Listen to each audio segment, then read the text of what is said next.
Welcome to my YouTube channel. आज मैं आपको क्लास 10th के लिए उर्दू का सबक नंबर 18 पढ़ाऊंगी। एग्ज़ाम से मुतालिक पूरे ही चैप्टर की 100% तैयारी करवाऊंगी, थोड़ा भी टाइम वेस्ट नहीं करूंगी। तो बच्चों, बिना टाइम वेस्ट किए पढ़ना स्टार्ट करते हैं। सबक नंबर 18 का नाम है दादा साहब फाल्के। तो बच्चों, इस चैप्टर के अंदर आप सभी दादा साहब फाल्के से मुतालिक पूरी ही मालूमात को समझोगे। इनके तरीके के जो इन्होंने काम किए हैं उन बातों को आपको अच्छे से समझाया जाएगा। जब आप चैप्टर पढ़ते जाओगे तो आपको हर बात और अच्छे से समझ आ जाएगी। तो सभी बच्चे इस तरफ ध्यान देंगे, ध्यान से सुनेंगे। सबसे पहले मैं चैप्टर की रीडिंग करूँगी ताकि एग्ज़ाम से मुतालिक आपका हर डाउट अच्छे से क्लियर हो सके।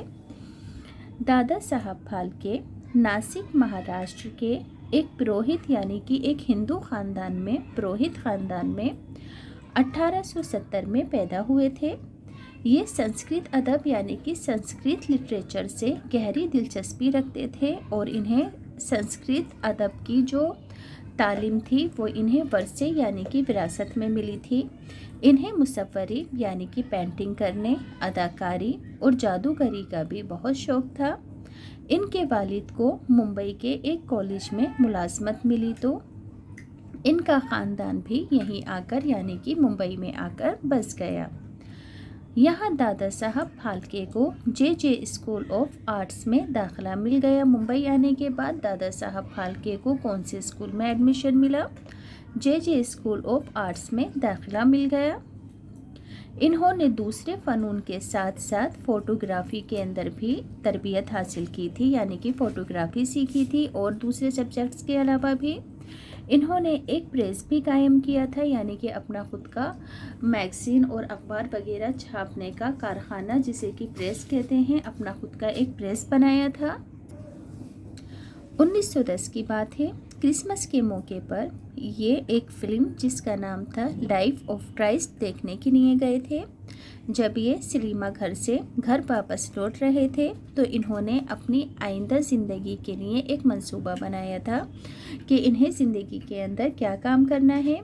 घर पहुंचकर दादा साहब ने अपनी बीवी से इस फिल्म के दूसरे शो में साथ चलने के लिए कहा था, यानी कि घर पहुंचकर दादा साहब ने अपनी बीवी से कहा था कि तुम भी इस फिल्म को दोबारा मेरे साथ देखने के लिए चलना। जब ये हज़रत ईसा की ज़िंदगी पर मुबनी फ़िल्म देखते रहे तो श्री कृष्ण के बारे में फ़िल्म बनाने का ख़याल ये अपनी बीवी को समझाते रहे, यानी कि इन्होंने इस फिल्म से अप्रिशिएट होकर अपने दिल में क्या ख्याल डाला कि ये भी श्री कृष्ण के बारे के अंदर एक फ़िल्म बनाएंगे। फ़िल्म ख़त्म होते ही बीवी इनसे पूरी तरह मुतवफ़्फ़िक यानी कि राज़ी हो गई और आगे चलकर फ़िल्मी ज़िंदगी में इनकी सबसे बड़ी मददगार भी साबित हुई। फ़िल्म बनाने में सबसे पहला मरहला सरमाए का था। सरमाए यानी कि पूंजी का, पैसे का था सबसे, क्योंकि किसी भी फिल्म को बनाने के लिए ज़्यादा से ज़्यादा पैसे की ज़रूरत होती है। दादा साहब ने कुछ लोगों से पैसे के लिए मदद मांगी और इसके अलावा अपनी खुद की बीमा पॉलिसी इन्होंने अपनी बीमा पॉलिसी को भी गिरवी रख दिया। आलात यानी कि इंस्ट्रूमेंट्स ख़रीदने और मालूमात हासिल करने के लिए इन्होंने लंदन का भी सफ़र किया था। वहाँ इन्होंने कई बड़े फिल्म साज़ों से मुलाकातें की, यानी कि जो फिल्में बनाया करते थे डायरेक्टर से। फिर कैमरे और दूसरे साजो सामान के साथ ये लंदन से वापस आ गए, मगर इनके पास अभी भी इतना सरमाया यानी कि पैसा नहीं था कि अपने इरादे को ये पूरा कर सकें, फिल्म को बना सकें। इन्होंने चंद छोटी छोटी फिल्में बनाकर अपने दोस्त, जिनका नाम नाटकर्णी था, उनको दिखाई। और ये जो इनके दोस्त थे ये फ़ोटोग्राफ़ी के सामान के एक बहुत बड़े ताजिर थे, विक्रेता थे। नाटकर्णी सरमाया लगाने के लिए यानी कि इनकी फ़िल्मों में पैसा लगाने के लिए तैयार हो गया, लेकिन श्री कृष्ण की ज़िंदगी पर फिल्म बनाने की बजाय एक दूसरे मौजू राजा हरिश्चंद्र का इंतखाब किया गया। अब दादा साहब को एक नई दुश्वारी पेश आ गई, यानी कि एक नई समस्या सामने आई। उस ज़माने में औरतें स्टेज पर काम नहीं किया करती थी। दादा साहब ने आगे है तो फिर उस ज़माने में जो औरतें थीं स्टेज पर काम नहीं किया करती थीं, तो दादा साहब ने एक रोज़ होटल में एक खूबसूरत नौजवान बावर्ची को देखा उन्होंने पूछा कि उसे कितनी तनख्वाह मिलती है। नौजवान ने बताया कि 10 रुपये महीना। दादा साहब ने उसे 15 रुपये महीना देने पर इस फिल्म में काम करने के लिए राज़ी कर लिया। उस नौजवान का नाम सोलंकी था। उसने फिल्म में तरामती का रोल अदा किया। दादा साहब की एक और फिल्म लंका दहन में भी सोलंकी ने हीरो और हीरोइन दोनों का ही किरदार अदा किया। दादा साहब को इसकी वजह से फिल्म साजी के अंदर फिल्म बनाने में बहुत बड़ी कामयाबी मिली और वो नौजवान भी अपने ज़माने का एक मशहूर अदाकार और अदाकारा बन गया था, क्योंकि उसने दोनों ही रोल प्ले किए थे, हीरो का भी और हीरोइन का भी। दादा साहब फाल्के की पहली फिल्म राजा हरिश्चंद्र तारामती है, जो कि 1913 में मुकम्मल हुई थी। याद रखोगे, दादा साहब फाल्के की पहली फिल्म का नाम था राजा हरिश्चंद्र तारामती है, जो कि 1913 में बनकर पूरी हुई थी। आने वाली 2 दहाइयों में भी इन्होंने मुख्तसर और पूरी लंबाई की कई फीचर फिल्में भी बनाई। इब्तिदा में लोगों ने इनकी तरफ तवज्जो नहीं दी थी, लेकिन जब सावित्री, लंका दहन, कृष्ण जन्म और दूसरी फिल्में सामने आई तो इस मैदान के अंदर एक इनकलाब आ गया।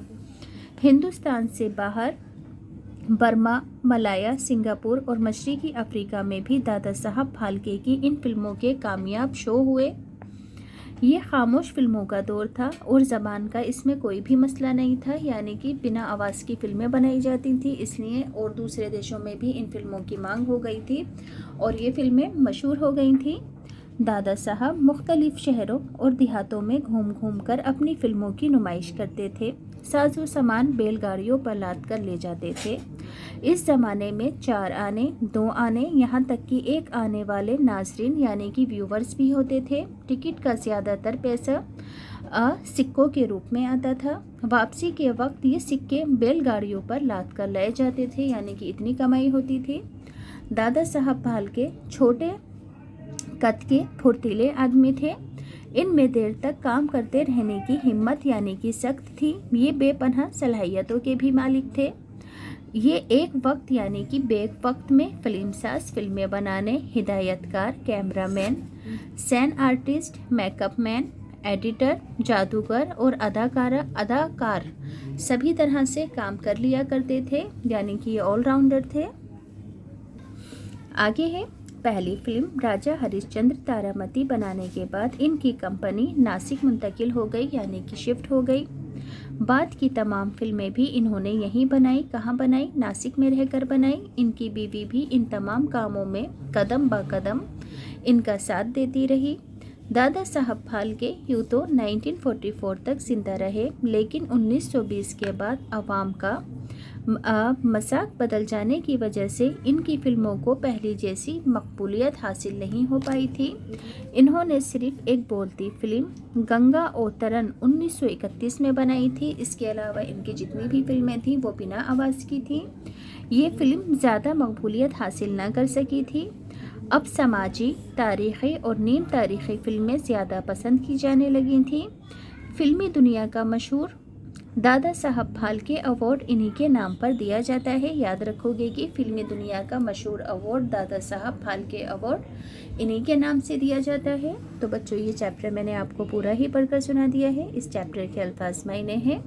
अल्फाज मायनों को ध्यान से सुनेंगे, क्योंकि एग्ज़ाम में अल्फाज मायने भी ज़रूर पूछे जाते हैं।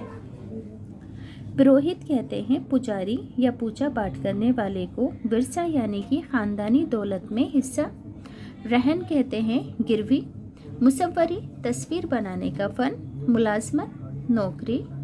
ताउन यानी कि मदद। मरहला यानी कि पड़ाव। सरमाया कहते हैं पूंजी यानी कि दौलत। मौजू कहते हैं जिसके बारे में कुछ कहा या लिखा जाए। दहाई यानी कि 10 बरस की मुद्दत को दहाई कहते हैं। फिल्मसाज यानी कि फ़िल्म बनाने वाला। नाजरीन कहते हैं देखने वाले यानी कि व्यूअर्स। सलाहियत कहते हैं काबिलियत को। मुतकल्लिम फिल्म यानी कि बोलती फिल्म। अहलियत कहते हैं काबिलियत को। नीम कहते हैं नस्फ या फिर आधी। नीम तारीख़ी का मतलब है जो पूरी तरह तारीख़ी ना हो। अब बच्चों टेक्स्ट बुक के क्वेश्चन आंसर हैं, ध्यान से सुनेंगे। सवाल नंबर 1, दादा साहब फाल्के को अपनी बीमा पॉलिसी क्यों रहन यानी कि गिरवी रखनी पड़ी? तो जवाब में लिखोगे दादा साहब फाल्के को फिल्म बनाने के लिए सरमाए यानी कि पैसों की ज़रूरत थी। सरमाए की कमी को पूरा करने के लिए उन्हें अपनी बीमा पॉलिसी रहन रखनी पड़ी। अगला सवाल है, दादा साहब की पहली फिल्म में औरत का किरदार किसने अदा किया था? तो दादा साहब की पहली फिल्म में सोलंकी ने औरत का किरदार अदा किया। अगला सवाल है, दादा साहब की फिल्मों की मकबूलियत बाद में कम क्यों हो गई थी? 1920 के बाद अवाम का जो मिजाज था वो बदल जाने की वजह से दादा साहब की फिल्मों की मकबूलियत कम हो गई थी। अगला सवाल है, नाटकर्णी कौन थे और इन्होंने दादा साहब की किस तरह मदद की? नाटकर्णी दादा साहब का दोस्त था और फोटोग्राफी के सामान का ताजिर था। इन्होंने दादा साहब की फिल्मों में सरमाया यानी कि पैसा लगाकर इन्हें कामयाब बनाने में मदद की। अब बच्चों इस चैप्टर के ग्रामर से रिलेटेड सवाल हैं जो कि एग्ज़ाम में ज़रूर आते हैं। फिलअप्स है, दादा साहब फाल्के नासिक के एक पुरोहित ख़ानदान में पैदा हुए। अपनी बीवी को इसी फिल्म के दूसरे शो में साथ चलने के लिए कहा। इस ज़माने में औरतें स्टेज पर काम नहीं करती थीं। दादा साहब फाल्के छोटे कद के फुर्तीले आदमी थे। पहली फिल्म राजा हरिश्चंद्र तारामती बनाने के बाद इनकी कंपनी नासिक मुंतकिल हो गई यानी कि शिफ्ट हो गई। अब है लफ्ज़ों का जुमलों में इस्तेमाल। नेम तारीख़ी जुमला होगा 1920 के बाद मिजाज बदलने की वजह से लोग नेम तारीख़ी फिल्में पसंद करने लगे। इजाद टीकों की इजाद ने वबाई अमराज पर बड़ी हद तक काबू पा लिया है। ज़िंदगी साइंस के बग़ैर हमारी ज़िंदगी अधूरी है। शोहरत कामयाबी का वसीला शोहरत है। इब्तिदा में इंसान की ज़िंदगी ख़तरों से भरी हुई थी।